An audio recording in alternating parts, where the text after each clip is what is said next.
मीरा एक 20 साल की बहादुर लड़की थी। गांव के बाकी लोगों की तरह उसे जंगल से डर नहीं लगता था। एक दिन वह जंगल में औषधीय पौधे खोजने गई थी। तभी उसने देखा पेड़ों की ऊंचाइयों से कोई उसकी ओर देख रहा था। अचानक एक शिकारी बंदूक लेकर सामने आया।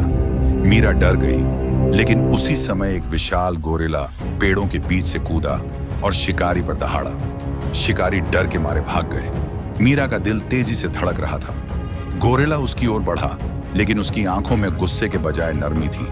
उसने धीरे से हाथ बढ़ाया, मानो कह रहा हो, डरो मत, तुम यहां सुरक्षित हो। दूसरा अध्याय, दोस्ती का जन्म। अगले दिन मीरा फिर जंगल में गई। वह एक पेड़ के नीचे बैठी थी जब गोरिल्ला पास आया।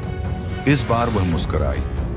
तुमने मेरी जान बचाई थी, धन्यवाद। गोरिल्ला ने पेड़ से कुछ फल तोड़े और उसकी ओर बढ़ा दिए।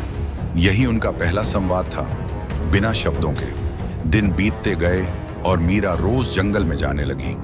गोरिल्ला उसे छिपी गुफाएं दिखाता, नदियों के किनारे ले जाता और पेड़ों पर चढ़ना सिखाता।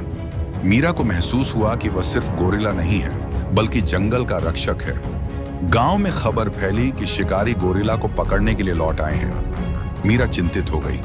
अगर उन्होंने इसे पकड़ लिया तो यह तो किसी को नुकसान भी नहीं पहुंचाता। उसने तय किया कि वह गोरिल्ला को चेतावनी देगी। उस रात वह अकेले जंगल गई।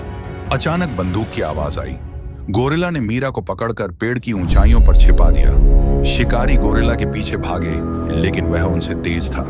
मीरा का दिल बैठ गया। उसे डर था कि कहीं गोरिल्ला को चोट न लग जाए। सुबह होने पर मीरा गोरिल्ला को ढूंढने निकली। वह एक चट्टान पर बैठा था, चोट लगी थी। मीरा ने उसकी चोट साफ की और आंसू बहाने लगी। तुमने हमेशा मेरी रक्षा की, अब मैं तुम्हारी करूंगी। गोरिल्ला ने धीरे से उसका हाथ पकड़ लिया। उस पल मीरा को लगा जैसे वह कुछ कह रहा हो, तुम मेरे लिए खास हो। यहीं से उनके रिश्ते में गहरी समझदारी और लगाव पैदा हुआ।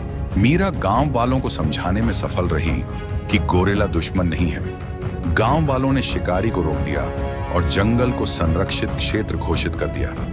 मीरा अब रोज जंगल जाती और गोरिल्ला उसके साथ पेड़ों की ऊंचाइयों से सूरज डूबता देखता। उनकी यह दोस्ती और भावनात्मक रिश्ता दोनों के लिए सुकून बन गया। अब कोई हमें अलग नहीं कर सकता।